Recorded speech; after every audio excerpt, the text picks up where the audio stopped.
Right. Welcome to How to Build a Computer number 28, How to Break a Computer edition. This is a special video edition where I take a My Passport portable hard drive. You may recall this from episode 24 where I described how this no longer works anymore. Break it open and see what we can find. Now, as I'm sure you're all aware from your modern cooking shows, that they always have and this is what it looks like when it comes out of the oven version. I don't got one of those, so we're just going to break this thing open and see what happens. And there may be some strategic cuts as I go find a bigger hammer. So, without further ado, let's do this. A two-piece plastic cover, trying to remove the one from the other. Like I said, never done this before, not entirely sure how much force I have to or will apply here. Looks like a lot. And there's a metal case in here. There we go.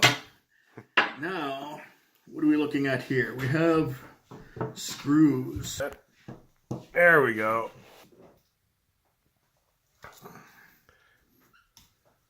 Joys of destroying things is that you don't have to worry about putting it back together afterwards.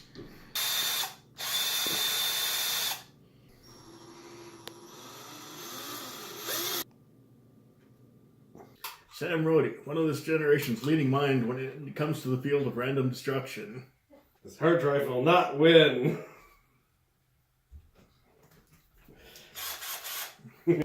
These are gold bond pads. Maybe test pads. Probably test pads, in fact. You put your probes down there and see if it's doing the right thing to make sure that that all your connections are legit. A little bit of a cover coat, and these are the solder dots connecting it to the motor itself.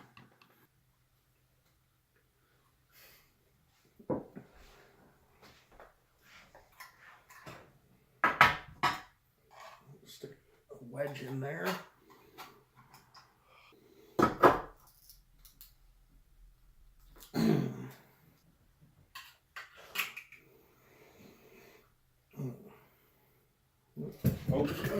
Today's lesson. There's little silver stickers on here. They contain screws. This edition of How to Build a Computer is also brought to you by duct tape, the only bandage that a real man needs. Now, as you can see, we've got the case off. We're finally getting somewhere. Much like in the pictures, you've got your platters, you got your spindle here, you got your suspensions, ramp over here, and this thing here, magnet. Let's try and break it a bit further, see what else we can manage.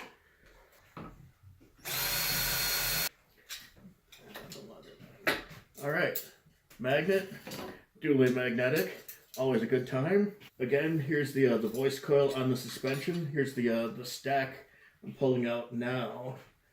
Yeah, you can see sort of they're sort of bent up and busted here. I think that preceded our attempts to actually take this thing apart. I'm guessing that is why it doesn't work. The stack is made entirely out of aluminum, aside from the voice coil here and the actual flexures themselves. Take off the individual platters. Very reflective surface. Can see it, well, especially not this side with all the fingerprints on it now, but now if you're trying to do this to actually recover data off these platters, you probably wouldn't want to be doing it like this. I'm not being particularly clean, so I will be making it harder just by leaving grease and things on the platters themselves. But you can still get the information off of it. Maybe not by actually spinning it and running a head over it, and it's another great deal cheaper. You could take this into a scanning electron microscope and try and read the individual sectors manually. Not actually sure how well that works anymore.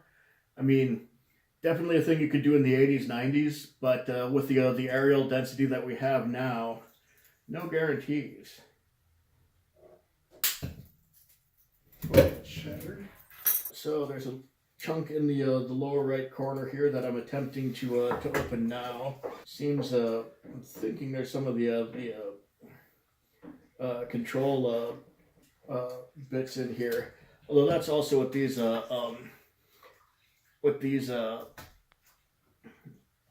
integrated circuit chips are on this board.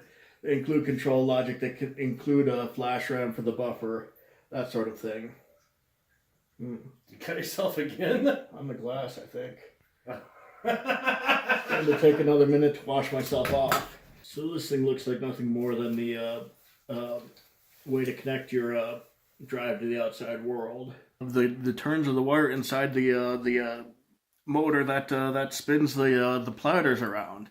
And frankly, we've taken this disassembly just about as far as we can go. So please join us next time when we move into the realm of measurement systems in Sums of Our Lives or Sputter Your Mother.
Ha